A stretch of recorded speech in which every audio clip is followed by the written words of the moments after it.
আত্মা কেমন করে অন্যের হাতে সপিব, সে তো তোমার আত্মার শ্রুতে মিলিয়া আপন সত্তা হারাইয়া একাকার। কেমন করে অনলকে সাক্ষী করিয়া অন্যের ঠাঁই দিব হৃদয়ের মন্দিরে। সে মন্দিরের প্রতিটা দীপশিখায় আজও তোমার আরতি চলে।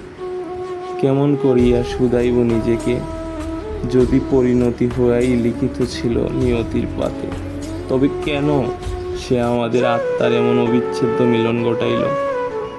নিয়তির নির্মম হট্ট আসে সংসার হইল তোমার, ধ্বংসস্তূপে পরিণত হইল সমস্ত অন্তর্লোক আমার।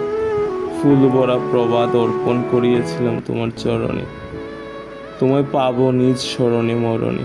নিয়তি ফিরাইয়া দিল, তবু না ফিরাইয়া দিল শূন্য হাতে। আত্মার গভীরে দিল তীক্ষ্ণ শূলের ক্ষত, তবু আজও মনে পড়ে, যা একবার আত্মায় মিলাইছে তাহার বিচ্ছেদ কেবলমাত্র সংসারের প্রেমের নয়।